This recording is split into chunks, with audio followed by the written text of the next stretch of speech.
I think without further ado, let's go ahead and get started. So, last time on Guardians of Haven, our heroes began split up, with Flynn and Ursa heading off to meet one of Flynn's contacts, a mysterious woman named Angelique Ducator, who specializes in breaking mental conditioning.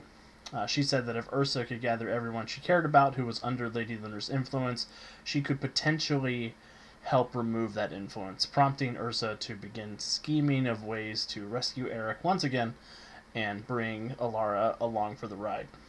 Alara returned to her apartment where she was questioned by a couple of Aegis guards looking into the attack on the Farside Depot. She didn't give anything up, but she did mentally learn that there were some missing Aegis soldiers about Starhaven. She retrieved Watson, and the gang headed back to the warehouse.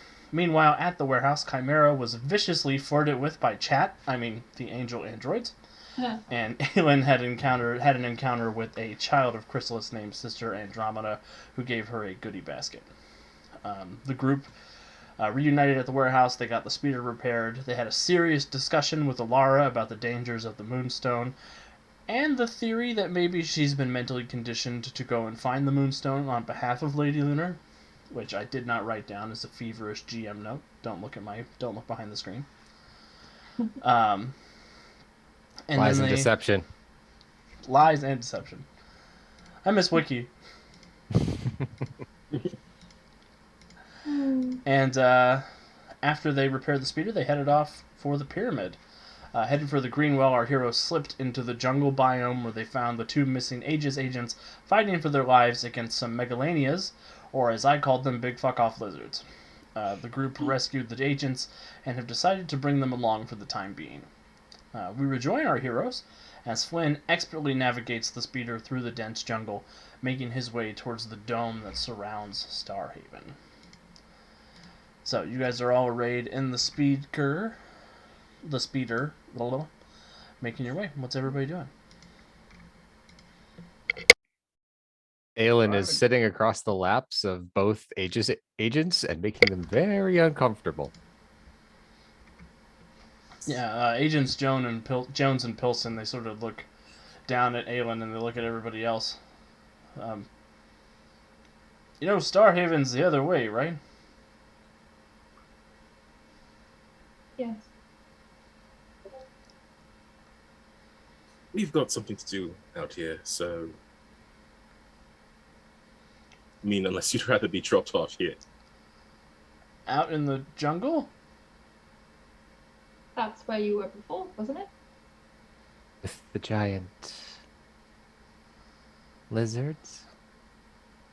Well, yeah, but we were on an assignment out here, looking for Daedalus. What are you doing out here? Well, I suppose you'll find out when we get there. They sort of look at one another. And they kind of shrug their shoulders. Well, it's, I suppose that's fine. I'm just glad we didn't wind up like Agent Hetfield. Yes, you're welcome for that. And she'll clutch her little toaster closer to her and look back out the window.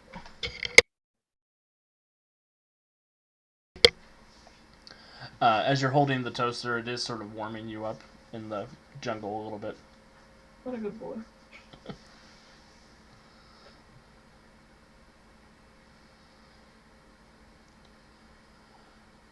So I'm going to need a skill challenge to navigate the jungle successfully. Flynn, will start with you making a vehicles check to navigate through the difficult underbrush and everything.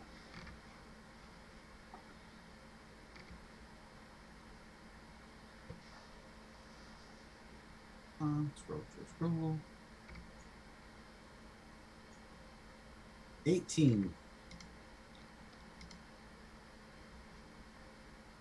Well, that is a failure on the check, Flynn. Please give me a toughness check for the speeder. It's a D20 plus 12. Are you sure you want a toughness check and not a luck point? I mean, I'll take a luck point if you want to throw one at my face, but... There it is. Ah, my face!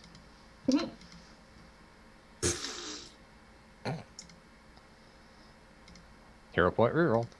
It does become a 25, which will be a success. So what happens, Flynn, as you're pushing everybody through? I'm skimming through the jungle, and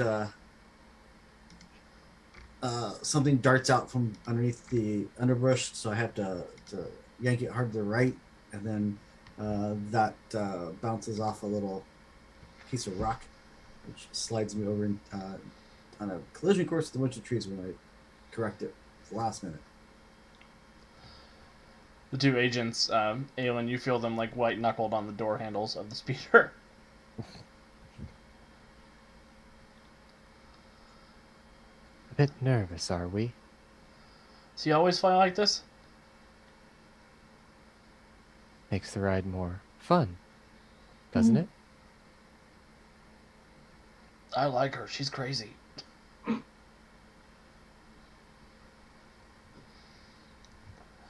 Who wants to roll next, and what do they want to roll? I will go next. I want to. I would like to roll perception to kind of work our way through a better path, but all the while she's like chatting up the agents. So she'll like randomly stop, give instruction to Flynn, and then go right back to chatting, and then immediately like pick something else out and tell him to go another direction. Excellent.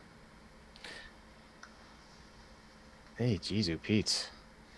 Kevin, you have 2 moral supports from Ogric in chat.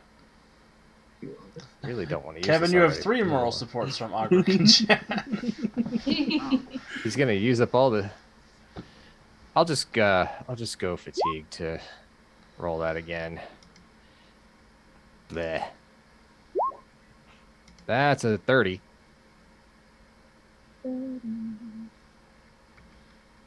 So do you want to go fatigue to roll that again? I'll give you my hero point. That's fine. Okay. Cool. Since it's a kill challenge. That is a 30. So that'll be 2 degrees of success. Go ahead and narrate a little bit what's going on. I already did. You did. I did it beforehand. It's what screwed up my roll in the first place. But yeah, the 2 Aegis agents. Agent Jones seems to be into everything you're talking about. Pilson is sort of trying to pull away and look. Wilson is the one I'm sitting on his lap, apparently. Yeah. He's like. Who's next? Can I try to use like the scanners and try and help navigate? Would that be like a technology check? Yeah, that's okay. And you do get a +2 circumstance bonus From moral support. Oh, okay. I think you have all of the moral support now. I think I do.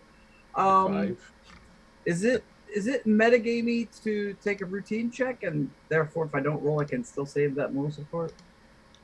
That's fine. Sure. The routine check gives me a 25. That will be a degree of success. Okay.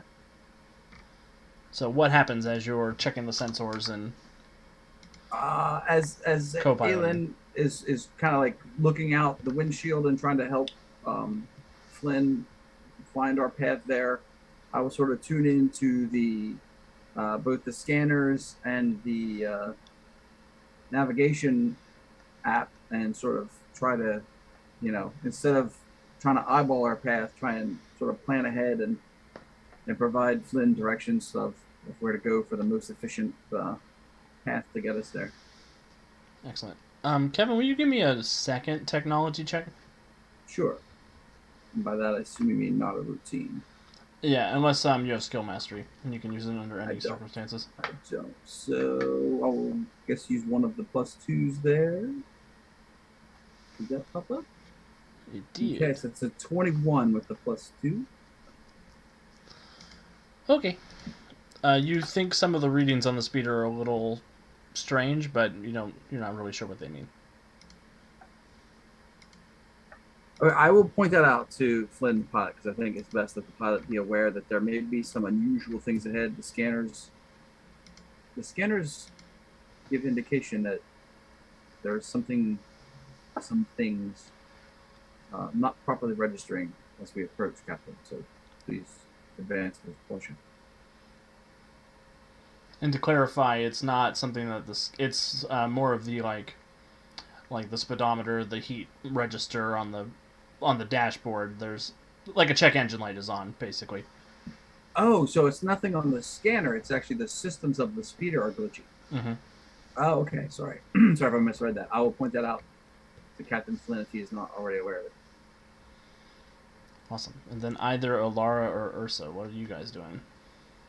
Would preserver knowledge help here to sort of have an idea of how the fauna around here, like, or the flora rather, grows, and like if it gathers up in bunches in certain areas, if it might be too thick to traverse with the speeder, and there's like smaller patches of it. I'm down for that. Go ahead and give me an expertise preserver lore check. Oh, thanks. Woof. It's a big fat 1 on the dice. Just gonna spendo that luck point. I should have done a routine check, but I like rolling things too much. With the luck point though, oh look at that, 25. Hey, that's pretty good. With a 25, that is another degree of success. Go ahead and tell me a little bit what you're pointing out and how you're pointing it out. So Alara was pretty distracted for most of the trip, but she's trying to focus her mind on something other than the potential connection to Lady Lunar. She will attempt to sort of point out where it seems like there may be some thicker bunches of like trees or any obstacles that the speeder would have trouble getting through. But at some point, it's going to just turn into her rambling about preserver plant trivia. Yeah, and Alara, you are aware that the plants here are bioengineered versions of plant life from the late Cretaceous period on Earth, usually associated with dinosaurs and other strange large megafauna. Yeah, she'll like definitely mention that. And there was dinosaurs and other megafauna and other things, and then she's just like very clearly on a tangent. It's a good tangent. And then Ursa. So I imagine that Ursa would be using her telekinesis to flick any, large obstacles out of the way so that they could continue in the straightest path possible. Yeah, it helps not having to drive around big stuff when you got a telekinetic in the car. Oh no. Is that what you want? That's an attack, isn't it? Yeah, that's an attack. I would want a power check, so a d20 plus 11.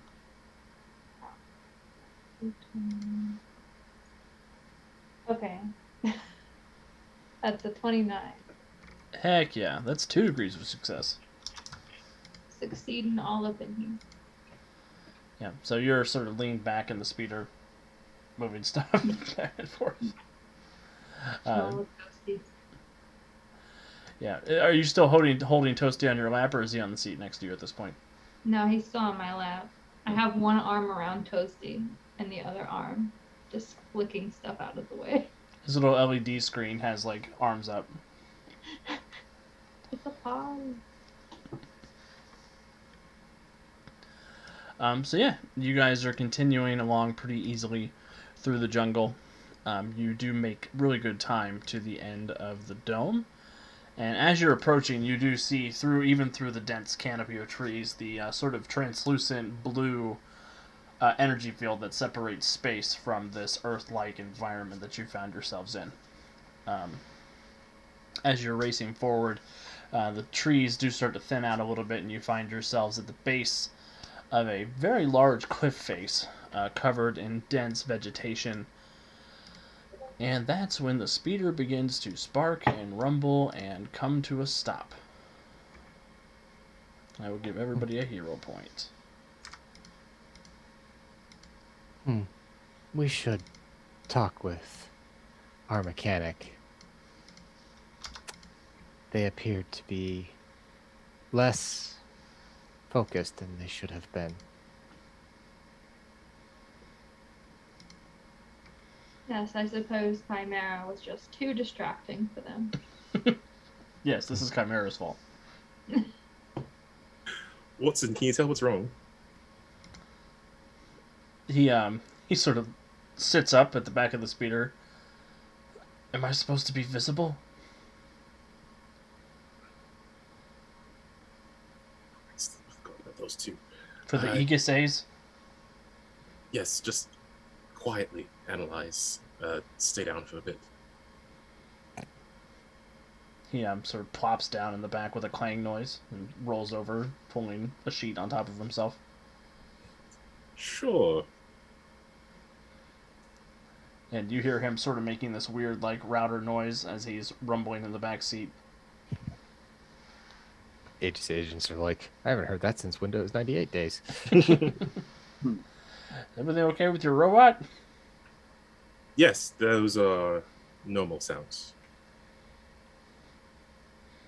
Nothing you need to worry about. Cool. Watson sort of moves the sheet away from his mouth a little bit and leans over to Alara. Yes, Watson. We appear to have broken something. Is it something repairable? Chimera could probably fix it. But it's going to require me messing around with his brain a little bit. Why, Watson? I've got to unlock some of his memories. What for? So he knows how to repair a preserver speeder that's 50,000 cycles old. So you don't know, but you know Chimera knows, but Chimera doesn't know that he knows. So you have to let him know that he knows, so he knows and he can go. Why do you gotta make everything I say sound like a joke, Alara? I don't know, I'm just making sure. She'll turn to the rest of the crew. And just give, what was the signal we had for mental conference? Like a tap to the head? I thought we were still linked from the last fight. Oh, I never hung up. Okay. Oh no, I left him on red. Have you been hearing my thoughts this whole time? It's a party line.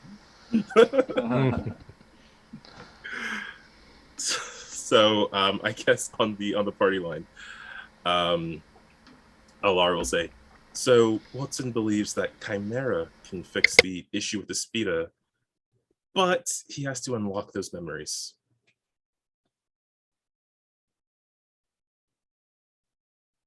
If that is what is required for efficiency, then that is how we should proceed. Is it what you want, though?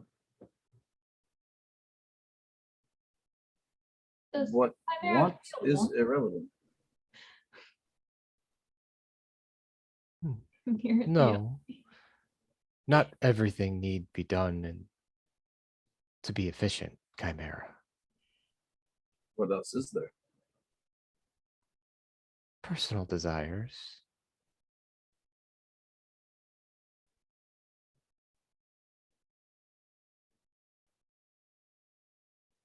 But since you seem to not have any of those currently, if you wish to do this for the sake of expediency, we will not stop you. Just, we will keep an eye on you, of course, for your safety and ours.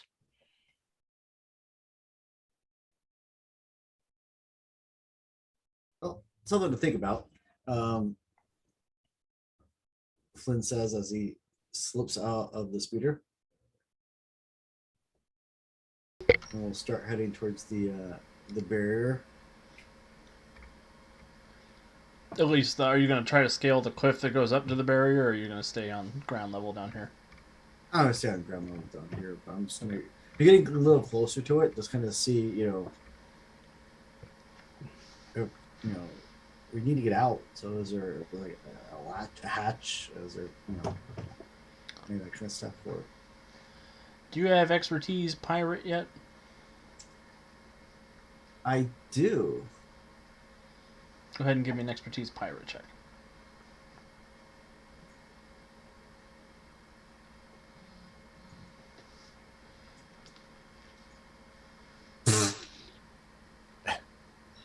I rolled horribly, but I did not roll a 1. I would like to spend a luck point to get a second shot at that. By all means, give them to me.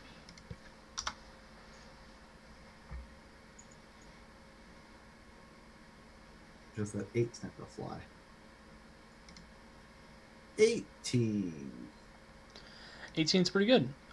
You know that generally for these sort of planetary shields, there are specific gates that you can use to get out. However, there are some vehicles that can be, essentially the transponder can be coded to slip in and out of the energy field. You believe that Solo has modified the speeder to be able to pass in and out of the dome harmlessly. If there's a cliff, how would we get the speeder up over the cliff? Or there's not something the speeder can actually do, but I don't know. You think that the cliff is underneath the speeder's ceiling height? You think it could scale the cliff with its hover capacity? Okay. Assuming you guys can get it working again. Aelin will peel herself off of the Aegis agent's lap, kind of step out of the vehicle, and offer her hand to Chimera to help him out.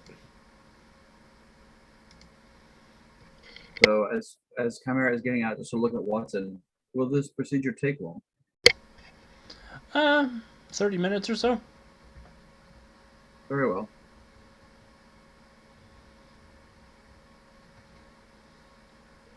So Alex, I have some unspent PowerPoints. How do you want me to represent this unlocked knowledge? Like expertise preserver tech, expertise preservers? Well, as a matter of else? fact, I was going to give you some free points in expertise preserver technology. 3 points. I won't know how to behave myself.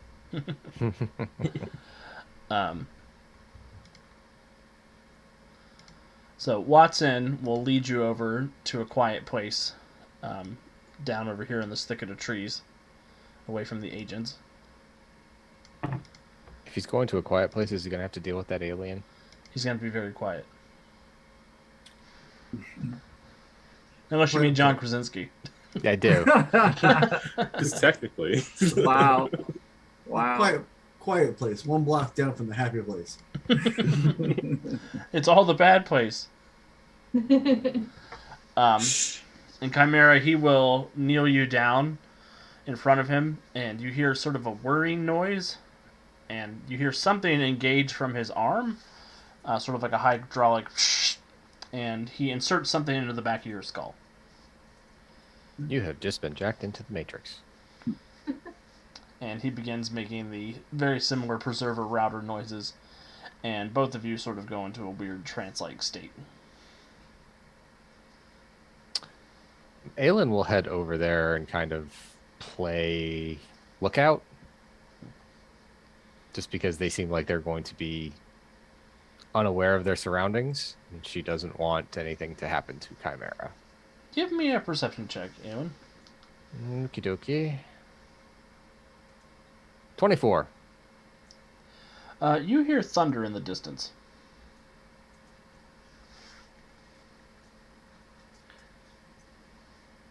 She'll look back at the group. We believe there's a storm approaching. Can I tell how far out it is with my enhanced senses? You do have enhanced senses. Yep. You reckon it's about 2 or 3 miles out. So she'll also point that out and say, it may be a ways off, but we are not sure how weather travels in this dome.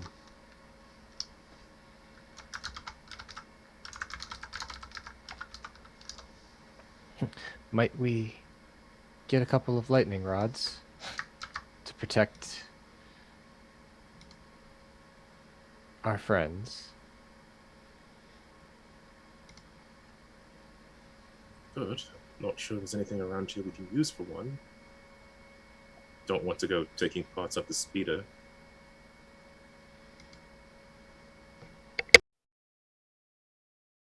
Well, if you think you can find something in the jungle, you are welcome to. We think that there may be something in our supplies that could work.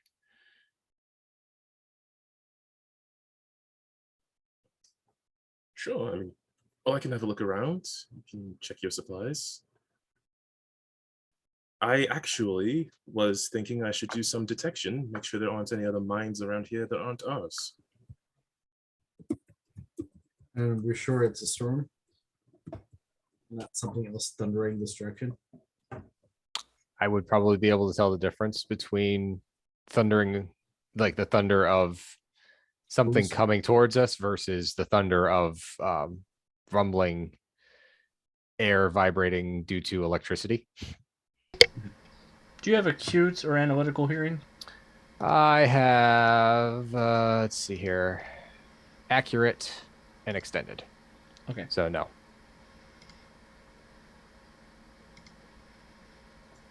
It's not that I don't trust shenanigans from the GM, it's that I don't trust shenanigans from the GM. Mhm. Ursa, what are you up to while Aelin is keeping an ear out for a weather phenomenon? I'm trying to hide the toaster so that the toaster doesn't get electrocuted. And then I want to go help Aelin and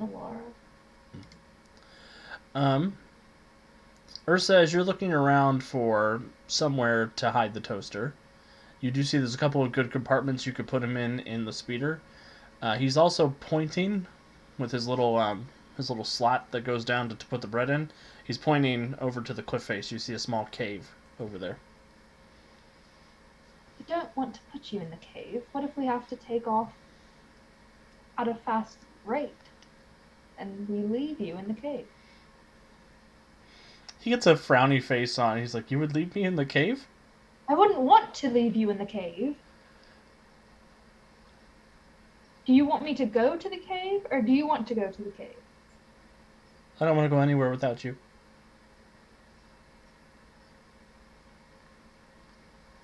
Jimmy, Okay, it's the well- toaster Davy. I'm out. I'm going to put you in this compartment. Oh, the toaster's an overdrive variant. No! Stop pairing me with inanimate objects. I was gonna go. Toaster drive. I was gonna go for a deeper cut and say it's a RAR variant, but you know.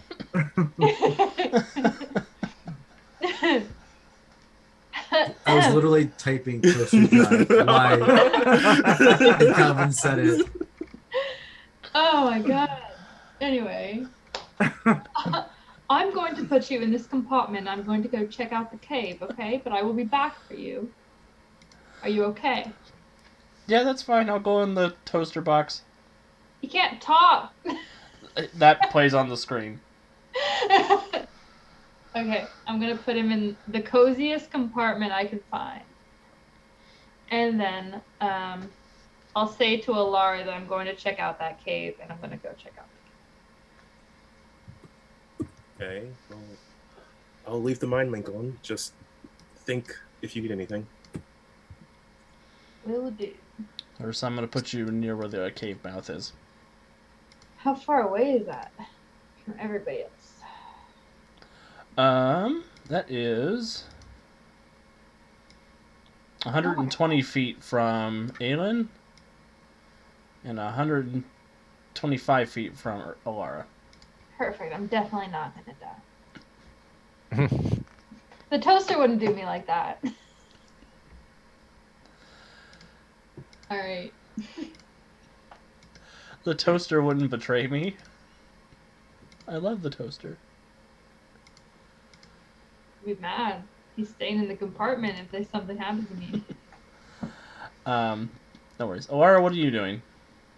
So Alara was going to see if we could find something for a lightning rod so we don't get struck by lightning, but she did want to do a quick mine detection radar scan, see what else is out there. How far does that reach? I don't know how this is supposed to work. It has ranged on it. It's a senses power with ranged, but it doesn't give me a specific range. Do you have extended on it? Nope. Okay. I probably should, and I'll rebuild it afterwards, but at the moment, no. I have accurate, acute, detect minds, and then ranged. Okay, ranged would be equal to the amount of ranks you have in senses on the range rank chart. Okay, well, it is 5. It just senses 5, but only because I put 5 things into Okay, it. so it'll reach 900 feet. That's not bad. So within 900 feet. That's off map a ways. So go ahead and give me a perception check.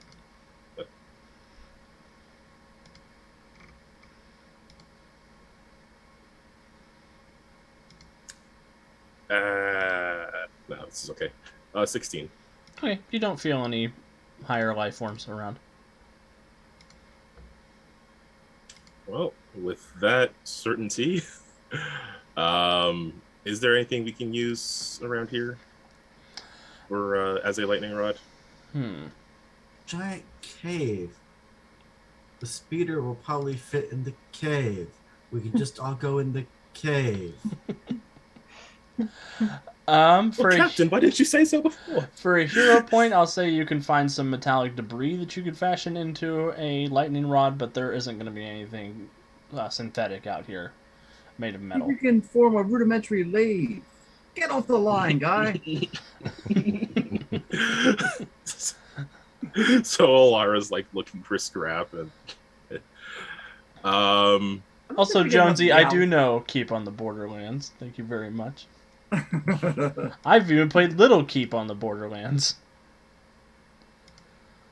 which is a really brutal Hackmaster module because my dad was cruel. God. Oh god. Keep away from the border. Keep away on the Borderlands.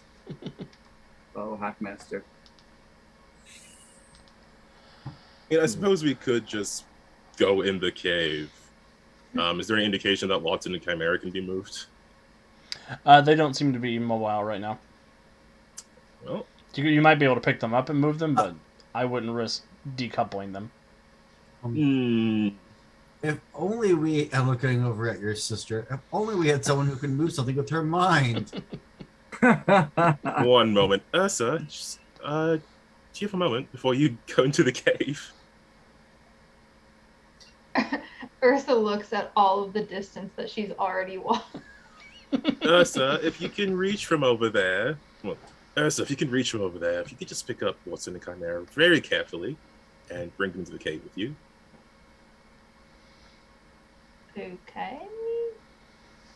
As careful as Ursa can, she will lift them up Yeah, you can reach them. You're fine. Okay. and bring them on over. You're worried about this rain, which, out of character, I don't think there is any rain. I think it's a charging stampede of wildebeests. Or dinosaurs. Mufasa. Oh no, oh, there's a cliff and everything. Yeah, everything. No, it's okay. It's okay. We're at the bottom of it. Wait.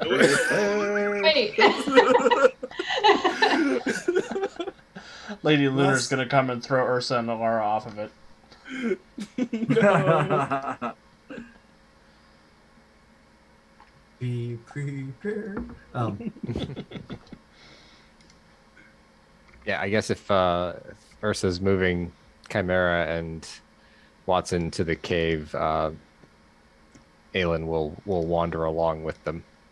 Probably have to catch up because I'm assuming she can pull them quicker than. I mean, I she can said she was cover it. being careful with them. You too, just let me know. Nah, it's okay. I can walk. That's how Andy gets all of his steps in. That's right. He doesn't let Cat move him around telekinetically.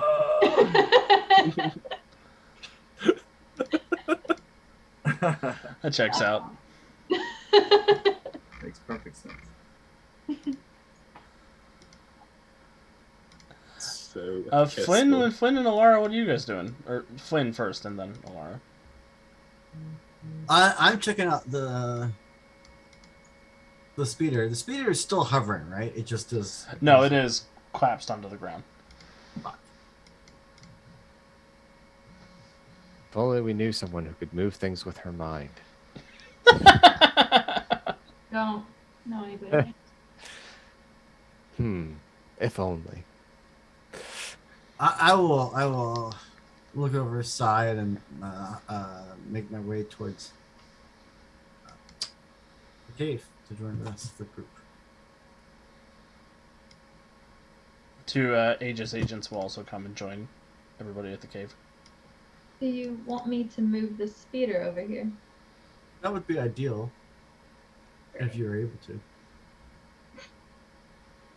Of course. She'll pull it on over. Does it fit in the cave? Is the cave super big? It is super big. Okay. Surprisingly big. Is it a natural formation? Or did we just asteroid belt this sucker? I don't know. Do you have expertise geology? Yeah, that sounds like a dungeoneering check, Wow. a stone Ooh, cutting wow. check. Well, too bad there's the I'm dwarves in the wondering party. If there's something, speeding over here where they're gonna go into the cave and then we're gonna die, get crushed, and Why does the floor of this cave look like a giant tongue? That's more what I'm worried about. That's no cave. When you see the monarchs, make a run for it. Mm-hmm. And I haven't built that power yet where I can like reach out and try to touch people to see if there's a stampede coming. So, oops. Well, we don't have to go too far into the cave, and if we're just waiting until Chimera and Watson are done, then we can just hang out towards the front. We don't have to explore any deeper. Ursula would like to explore. Ursula would like to trigger all the traps, and Yeah, as D&D goes, these are really bad choices we're all making. Good thing this isn't D&D. This is Eminem. We're safe. We're playing an Alex game. Nothing bad ever happens in an Alex game. what do you mean, Ben bars and lift gates? I don't even have that on my character sheet.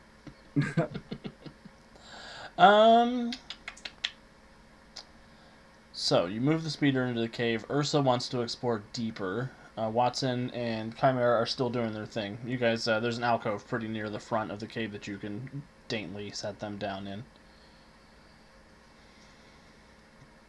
Ursa, what are you expecting to find down here? I don't know. I just want to look. I'm not sure that's a good idea right now. Ursa's already walking away from you. But Ursa, yes, she does this. Just give me a moment. Ursa, wait up, please. Do you remember a few days ago when we both almost got eaten by those creatures? Yes.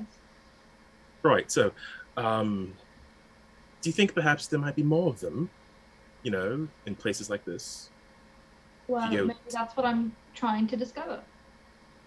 Sure, but wouldn't it be better to discover that with everyone else, you know, instead of walking into the middle of their nests? Waiting at the front of the cave so that the whatever that is in the cave can come and catch us by surprise. That's what you want.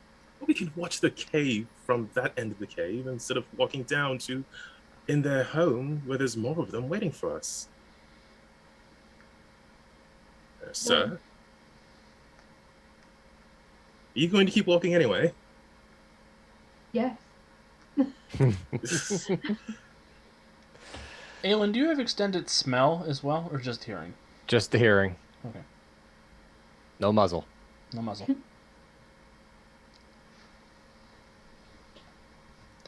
So I guess Alara is going to constantly protest, but I think Ursa isn't stopping at all. So Ursa and Alara are going down the cave. Is anybody else going into the cave? My role was watching Chimera and Watson, so no. However, my ears are probably picking up all of the sounds from deeper in the cave, all the echoes that are bouncing off the walls. Yeah, it's mostly the noises of Ursa and Alara bickering as they go down the cave. Easily filter. I can easily filter those out. I've heard them enough at this point. Yep. Rude. Chimera, as you are sort of going through this weird process with Watson, after his little scomp link goes into the back of your head, you begin feeling your mind expanding. There's a deep sea of black liquid that's sort of pulling away a little bit from your higher functions. And you're starting to remember things that you've never known. You see sort of Starhaven at the height of its power with a bunch of different preservers milling about the cities, each of them attended by 5 to 10 chimeras. You see each chimera is dressed a little differently. Some of them are wearing a very similar tool belt to what you've got on. Some of them are dressed almost in ceremonial armor with long energy lances. Each of them is attending to their preserver as they go about their daily lives. And you're starting to get more of a sense of how the different technology works. You can see how some of the buildings in those days, instead of being the dull gray concrete that you're used to, the buildings themselves almost seem alive. Doorways open on their own, but they dilate and make this weird flesh-sucking noise as each of them opens. They sort of shudder and move as the sun beats down on them and the wind comes through Starhaven. And all throughout the city, you are sort of met with just this overwhelming sensation of noise and smell and sounds and the constant throbbing of the technology around you. You also give me a perception check.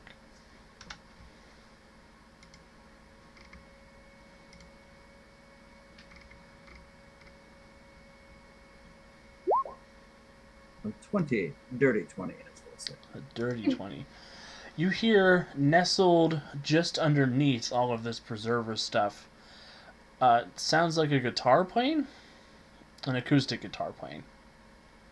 Oh, that's good. At first, I thought I was a Cylon from the Battlestar reboot. Those fracking music kind of fun. Yeah. Somehow you know that the music that is playing is your favorite song, but you don't know how you know that. Because you are not the kind of creature that has a favorite. That's correct. Curious. Most curious. And nestled deep within the music that's playing, you can hear sort of this angelic voice laughing.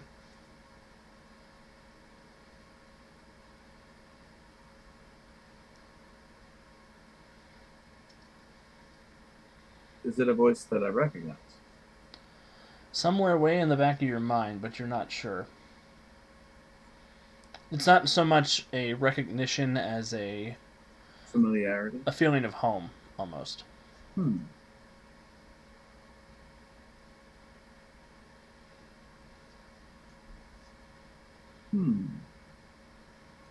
Most curious. And as you're sort of walking through Starhaven, you kind of get the sense that you can go in two different directions. You can go towards the music and the laughter, or you could start heading deeper into Starhaven. You sort of come to this crossroads in the street. And for once, you don't have the dark voice in your mind telling you which way it thinks you should go. Most curious.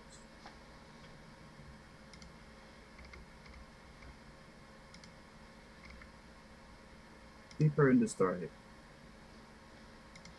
Yeah, you sort of turn away, and you almost feel this pain in your heart as you step away from the music and the laughter, and you head deeper into Starhaven. You sort of walk down the wide boulevards of the central district until you get into a warehouse of some description, where you see Watson sitting in front of a barber's chair. Barber's chair. Mm-hmm.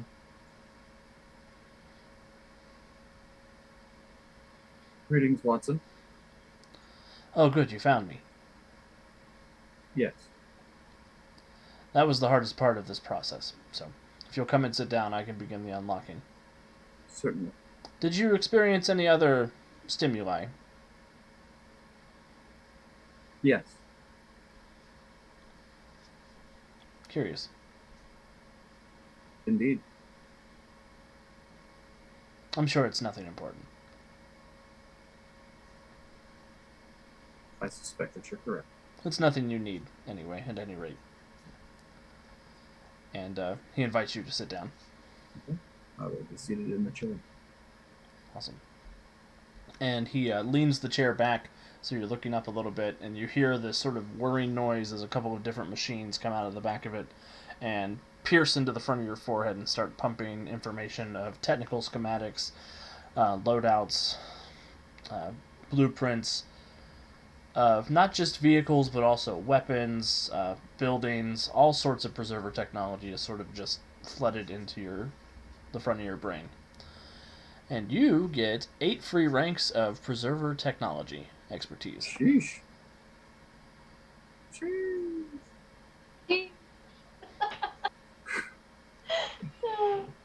So with my int, that's an 11 modifier. Ka-ching. Nice. Nice. I hope it's a fair trade for what you gave up. Indeed. Flynn, what are you doing? Flynn's keeping an eye on the entrance to the cave, since the dynamic duo have gone further in, and they're going to wake something up. I want to make sure that we're not going to have to deal with enemies on both fronts. Fair. Aelin and Flynn, are you guys chatting about anything while you're sitting there waiting for the Moon Twins to come back? Aelin is probably, but she's also, like I said, she's still listening for things. Is she still hearing the thunder? Has it been constant, or was it a rumble and then it stopped and then it rumbled again? Give me another perception check. Okay.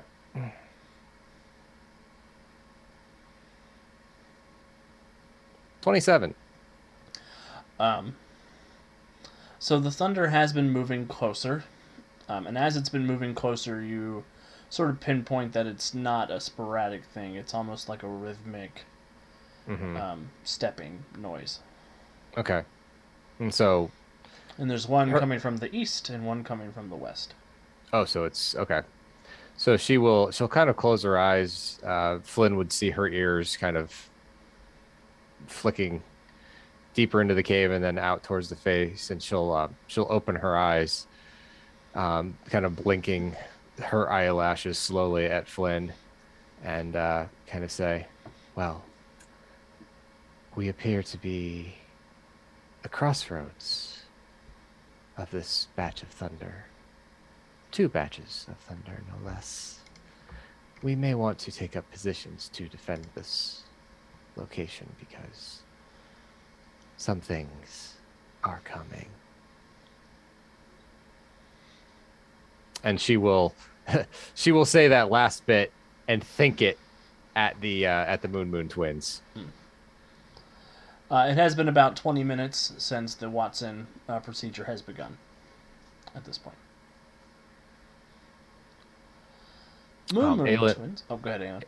Aelin will move to the front of the cave, draw her pistol, and have it lance out into sniper mode.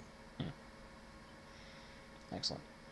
Give me one more perception check when you come out to the mouth of the cave.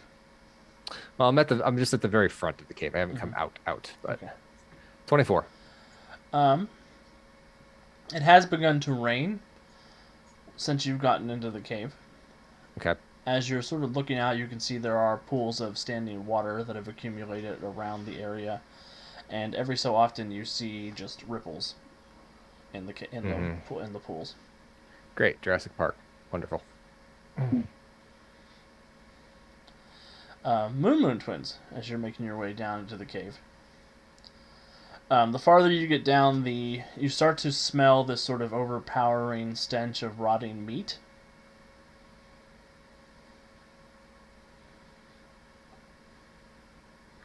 I imagine that they'd have like their psychic link intact, so they're making like the least amount of noise as possible.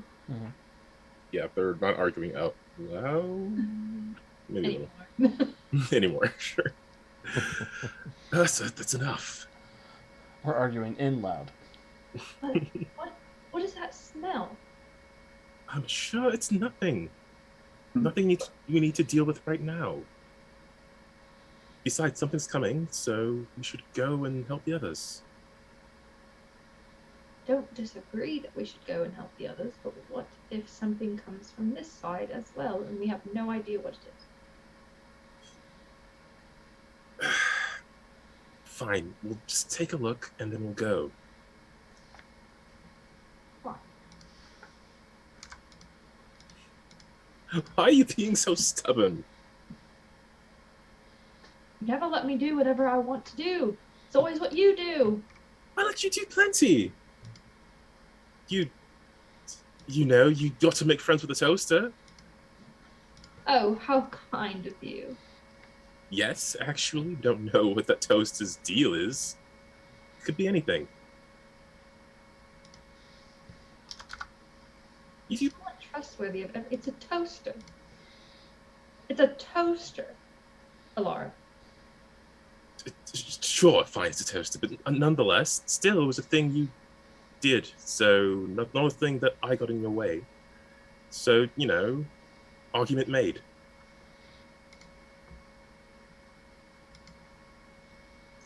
Okay. She knows it's a dumb argument. Just to clarify. Ursa's just staring at Alara like. Look, whatever. Let's just take a look and see if we can see anything moving down here. I'll see if I can find anything thinking down here, and if not, then we go back up and we make sure that we don't get ambushed by something else up top. Fine. Well, as you guys are making your way down, you can power through the smell. It is getting humid down here as well. There is sort of water condensating on the stones down here. You do pass a couple of ripped into pieces corpses of very large mammals, it looks like. Maybe a giant sloth. A couple of different bits and pieces of other large reptiles. You do see there is the skeleton of a very large gorilla at the bottom of this cave. And nestled at the very far end of the cave, you can see a 3-foot tall egg made of some kind of pearlescent enamel. What do you think that is? Don't know, some sort of egg. Large creature, probably. Do I detect anything thinking about here? Nope. There's nothing else down here. It's possible whatever they're hearing up top is, well, whatever lives here and it's coming back home. So I suppose that we should get out of this cave, then? Yes. And I mean the front of it. We need to get everyone out. Yes, of course, I'll give them a warning. And Ursa, and I'm imagining Alara will take off in the other direction. I would imagine that that's at the same point that you get the mind link. Some things are coming from Aelin. Oh, yes, I'm sure they are. We found some eggs down here. Seems there might be something that was living here, but not. It's at least not this far down, so perhaps whatever you're hearing is coming back home. Just one egg, for clarification. Oh, just one egg, sorry. It's a bit dark down here, there's so many shadows. It's like crates. You just never know how many eggs there are. As long as it's parts of an egg and not one that's slowly opening up as you approach it.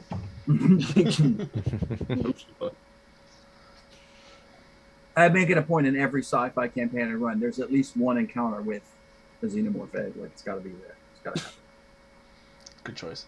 The Star Trek crew was not pleased with that at all. I did drop them into a Star Wars game back in the day.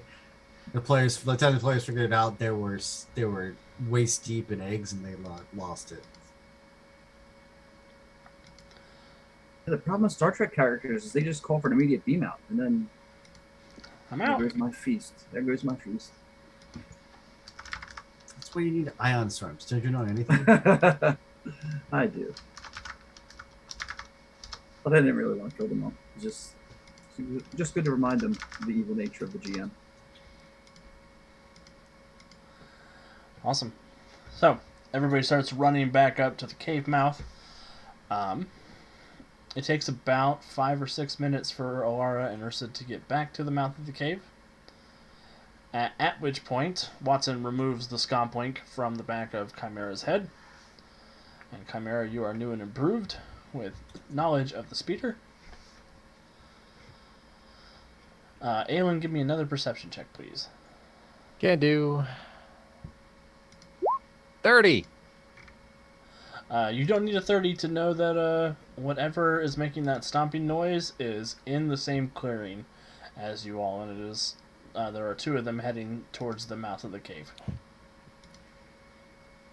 They're here. Is this a T-Rex sized cave or a Velociraptor sized cave? It's a T-Rex sized cave. Of course it is. Oh. Mama and Papa are here for Chomper. Do I want to know who A Apocalypse painful Jason is? reminder for Apocalypse Jason. Yes. Apocalypse Jason. Apocalypse Jason got eaten by dinosaurs, remember, Kev? Got an arm eaten by a dinosaur. Oh yeah. The robot dinosaurs at that. Mm-hmm. Oh, this is gonna be Uh-oh, fun. the turn order has appeared.